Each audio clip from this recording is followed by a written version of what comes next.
In the past, the best garden fertilizer never came from a store. Long before shiny chemical bags filled the shelves, families relied on worms to do the work. They didn't call it vermicomposting, and they definitely didn't spend money on fancy plastic bins. They just worked with what they had, used a few clever tricks, and let the worms do the job. And here's the thing, those old methods weren't just good, they were brilliant. So today we're digging into 15 worm composting tricks your grandparents swore by. Number 1. The wooden box method. Back in the day, nobody ordered fancy worm bins online. People just used what they had. And that usually meant an old wooden crate, a fruit box, or even a drawer that had seen better days. They would line the inside with newspaper, burlap, or even old feed sacks, just enough to keep scraps from falling out. Then in went the worms, and on top went the kitchen waste. The beauty of wood was that it breathed. Air could sneak through the sides, which kept the compost from turning sour or smelling bad. Wood also buffered temperature changes, keeping the worms cooler on hot summer afternoons and giving them some insulation when nights turned cold. A simple wooden box, set in the shade, could produce rich castings for the garden all year round. Number 2. Newspaper bedding. Before the days of coconut bricks and packaged worm bedding, the cheapest and most common option was right on the kitchen table: yesterday's newspaper. Gardeners tore the paper into strips, soaked them in water, and wrung them out until they felt like a damp sponge. This created a soft, airy bedding that worms absolutely loved to tunnel through. The paper held moisture without being messy, and it gave the worms places to hide from light.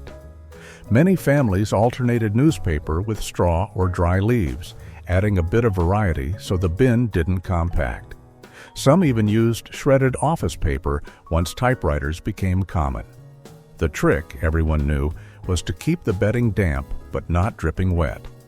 Too dry and the worms would suffer, too wet and the bin would go sour. Newspaper bedding was cheap, simple, and endlessly available, which made it the go-to choice for decades of home worm bins. Number 3. Eggshell Boost. Calcium was always important for worms, even if most gardeners didn't talk about it in scientific terms. They just knew that tossing crushed eggshells into the bin made everything run smoother. After breakfast, eggshells were rinsed, left to dry on a windowsill, and then pounded into small pieces with a rolling pin or even the back of a spoon. These fine fragments served two purposes. First, they provided grit that worms needed to grind up food in their stomachs. Second, they balanced acidity, keeping the bin from turning too sour. A healthy bin with a steady sprinkle of eggshells rarely developed problems with smells or pests. Some families even roasted the shells in the oven before crushing them, which made them brittle and easier to turn into powder. It was a simple routine, done without much thought, but it kept worm populations healthy and compost production steady year after year. Number 4. Coffee grounds treat. One of the favorite extras that people used to give their worms was coffee grounds. In homes where the morning pot of coffee was a daily ritual, there were always leftover grounds. Instead of tossing them out, they went straight into the worm bin. Coffee grounds are soft, easy for worms to eat, and they break down quickly into rich compost. Old gardeners noticed that the worms seemed to gather around them more eagerly than most other scraps. The grounds also added a nice, dark texture to the bedding and helped control smells. Some families mixed them with a handful of leaves or shredded paper so the bin wouldn't get too heavy. Others even shared grounds with neighbors who didn't compost. It became a small routine: drink your coffee, save your grounds, and keep your worms happy. Today, many modern worm keepers still call coffee grounds black gold, not just for plants, but also for the worms themselves. Number 5. Winter warmth. Keeping worms alive through the cold months was always a challenge, especially before heated garages or fancy indoor bins. Families had to be creative. Some dragged the wooden box into a root cellar, where the steady underground temperature kept the worms safe. Others covered the bin outside with old blankets, straw, or even sacks of leaves to hold in warmth. A few clever gardeners placed the bin against the south wall of the house, where the low winter sun gave off just enough heat. The goal was never to make the worms cozy, but simply to keep them from freezing. Worms slow down in the cold, but as long as they survive, they'll bounce back in spring. These simple tricks, insulation, location, and patience, kept the cycle going year after year. Modern composters use electric mats or climate-controlled bins, but the old methods still work if you need them. Number 6. Shade Rule. Every worm keeper in the past knew one golden rule: never put your bin in direct sunlight. Worms hate heat and light, and nothing would kill them faster than a hot afternoon sunbeam on a wooden box. So bins were always kept in shaded corners, under a tree, behind the shed, or on the north side of the house. In summer, some families even stacked a few boards or laid old tin sheets over the bin for extra protection. Shade not only kept the worms safe, it also kept the bedding from drying out. A worm bin is like a sponge. Once it dries, the whole system can collapse.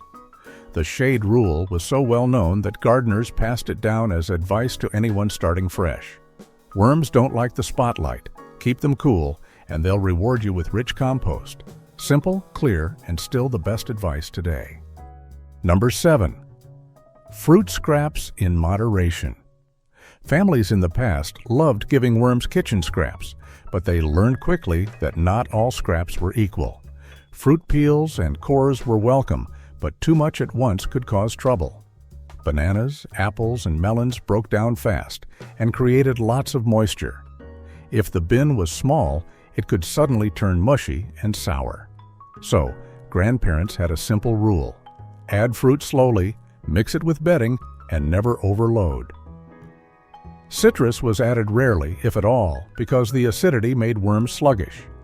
Instead, the focus was on gentle scraps, like apple peelings or watermelon rinds in thin layers. Kids often helped by carrying small bowls of peels out to the worm box, turning it into a small family routine. By keeping fruit in balance, the bin stayed healthy and didn't attract flies. Number 8. Stirring the bin. Worm composting wasn't meant to be complicated, but one little chore made all the difference: stirring. Every week or two, the bedding was gently fluffed with a garden fork, a stick, or even bare hands.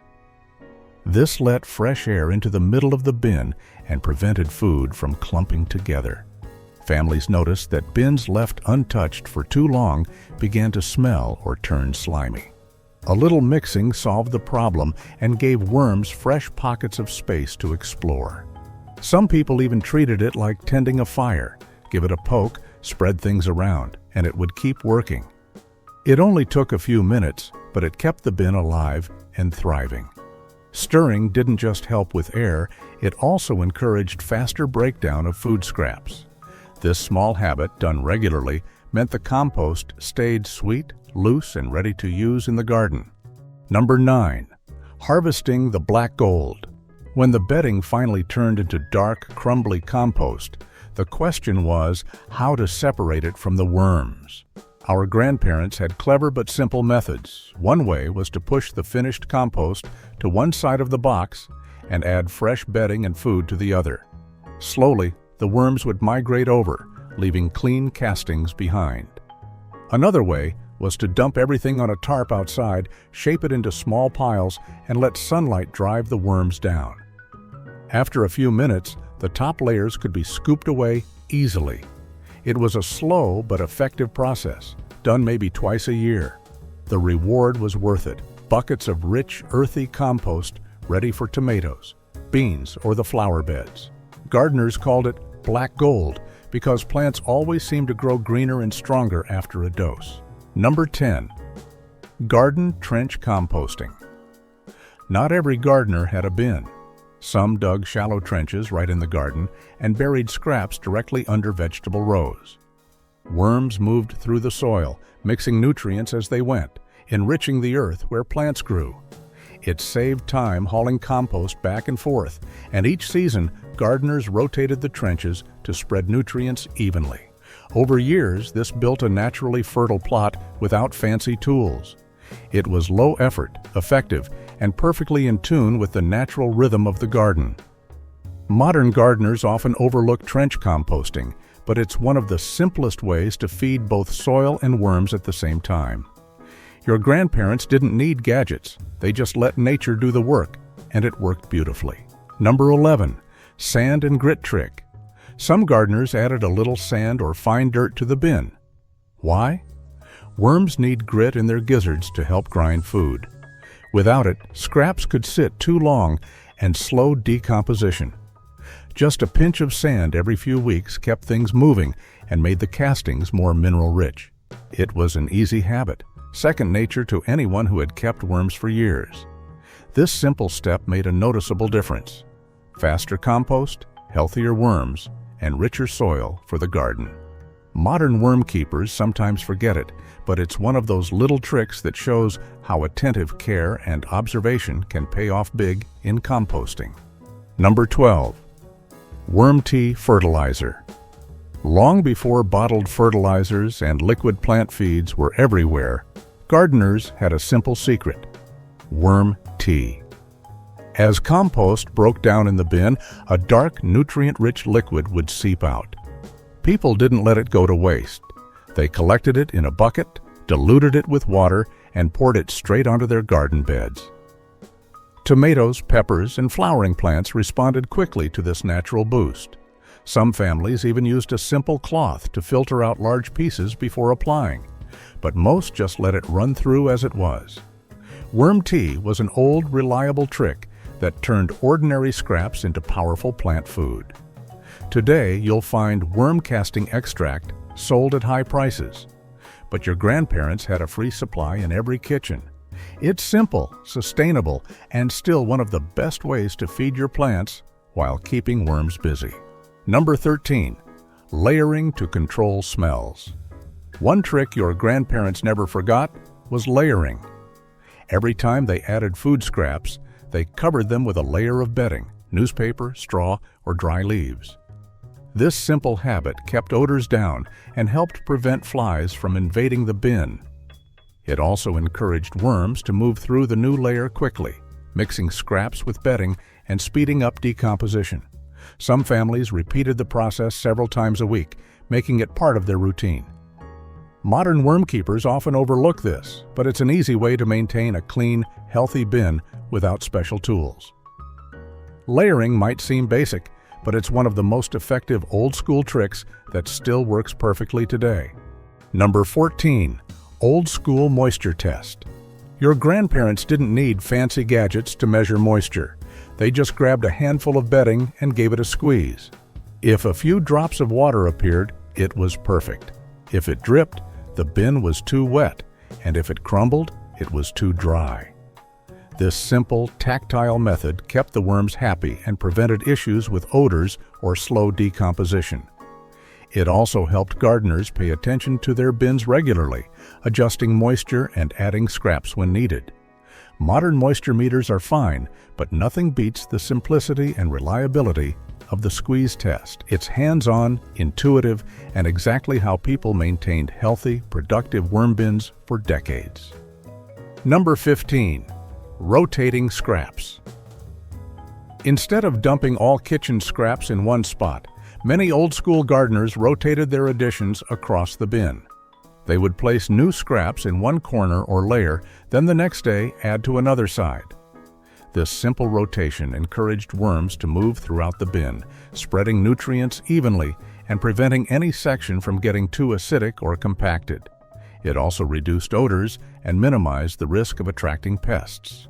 Some families even marked a small corner for citrus or stronger scraps, keeping them separate until they were broken down enough to mix in safely. This small, consistent habit made a big difference in the health of the worm population and the quality of the finished compost. Today, rotating scraps is still a recommended trick for active bins, ensuring happy worms and richer soil.